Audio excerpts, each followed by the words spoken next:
You know what I decided to do? I decided to go look up a video on YouTube. I did a little bit of my own research this time. I decided to go look up a video on YouTube to try to understand exactly who the faces of despair are. And so, in order to understand that, and I wanted to be as objective as possible, so I just searched this space because y'all know I used to be into urban exploration, right? And so, being in urban exploration, there's a community of people that basically highlight what is the best places to explore based off of what the most desolate part of the population and where they exist inside of urban communities, right? Because urban often at times is tied to black. And so what I wanted to do was I wanted to do an objective search to look at what is the most uh, undesirable place to explore as an urban explorer, and what does the population of people look like, okay? And so that led me to none other than Kensington. Kensington is in Philadelphia. Kensington is your turn. It's your turn. I know y'all thought it was going to be Chicago, Detroit, Skid Row, something like that, but it's not. The thing that people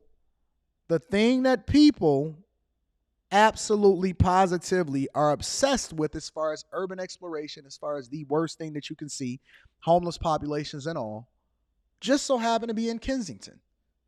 And so as a result, what we're going to do is we're going to explore in all reality and honesty exactly who the faces of homelessness are. Make sure y'all hit a like for the YouTube algorithm, subscribe to the channel, and turn on your notification. I am going to be reading super chats throughout the show. It's your turn, white people. It's your turn. All right? Let's go ahead and get into it because I want to honestly look at and see what is the true count, look, face of what homelessness looks like, okay?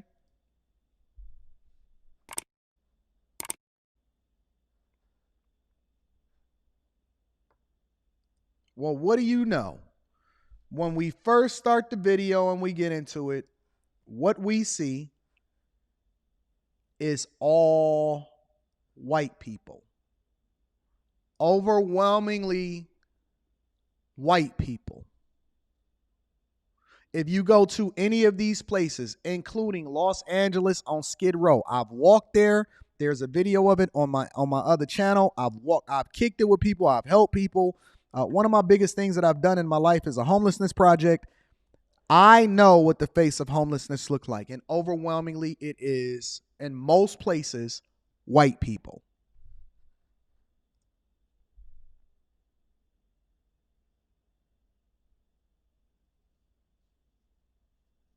Now, how is this possible?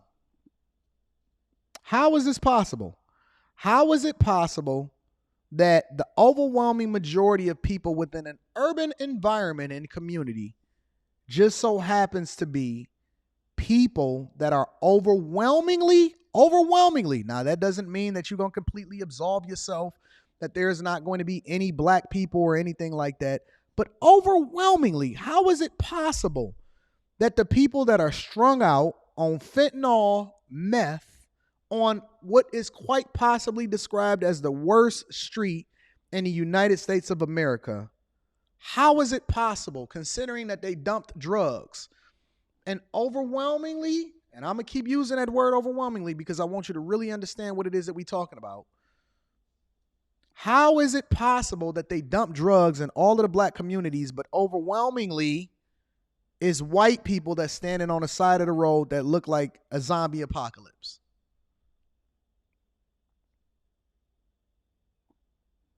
Just curious. Just curious. I'll also give you another statistic. I'll give you some other insight. When I was down in the Dominican Republic, you see this? You see what's going on right here? When I was down in the Dominican Republic, you know who the people were that was out there chasing pussy the most? Look at all of these white people. Good black woman. Hold on, look. Good black woman walking with her purse, trying to get to work, and she's being consumed and taken over by whites. She got her hair done, her nails done, she got her purse. She's so used to seeing this. We just used to being around dysfunction, but it doesn't mean that we're of it. It means we're amongst it. Look at this good black woman that's trying to get to work and get back home, and she's surrounded by all of these zombies. These people that this alleged country was built for, made for, and it was a system that allowed for them to be successful. Are you telling me that this whole population of people devolved this much to where overwhelmingly the people that's on the worst street of America, the face of homelessness and drug use, is this?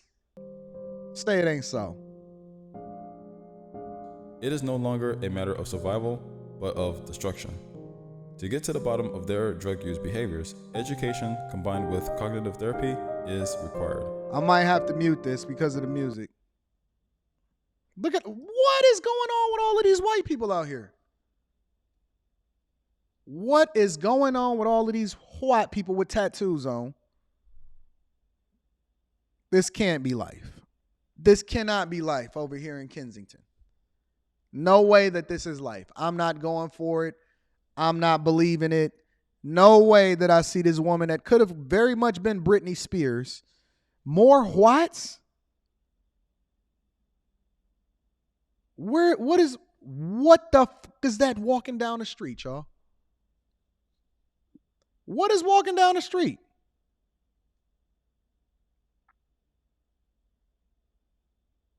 Mm-hmm.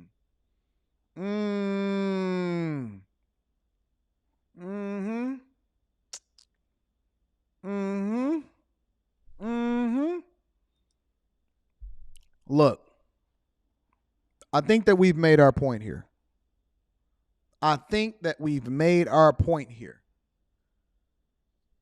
What I'm trying to help y'all to understand is that what you perceive things to be is completely different than what the reality is.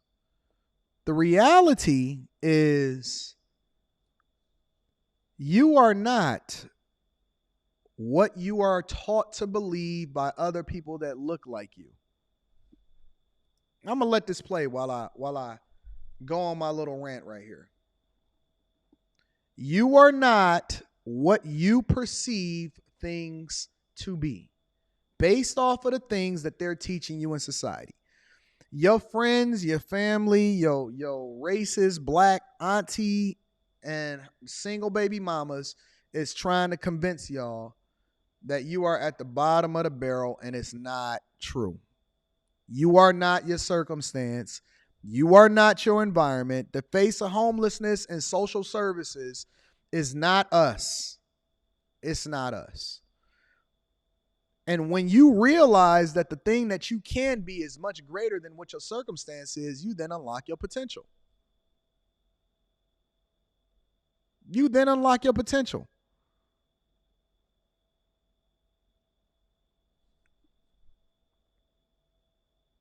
I know what the face of homelessness look like. I volunteered every single Saturday for a homelessness project in order to support people because that was my passion. There's nothing that I'm more passionate about than pouring into people and adding value into their lives. Every single day I go out and I give money to people in their hands. What they decide to do with it is completely different, but hopefully they feed themselves. Hopefully they can, get somewhere to stay or something nice to eat for that night or whatever, so on and so forth. But the reality is that this is the truth right here. What you see playing out right in front of you is not what the truth is based off of what the narrative that's being spewed to you as far as trying to convince you that you're inferior or you less than. You work hard, you great, you awesome. And so don't let nobody tell you what your ceiling is because you better than them. You better than anybody that told you that you're not good enough in order to really be able to be in this great space that you're in right now. You better than them. You're better than your circumstance. You're better than your environment. You're better than the people that came before you, these simps that tried to teach you that you less than. And the minute that you start to unlock that stuff and you start to really understand who you are, you'll start living in your purpose. Stop pedestalizing white people. Stop pedestalizing black women. Stop pedestalizing the people that came before you that did not do the things that you're going to do. Greater are the things that you're going to do than the people that's before you. It's okay to feel sorry for them, Natasha. That's fine. But the best way for you to really be able to help them is to help yourself first.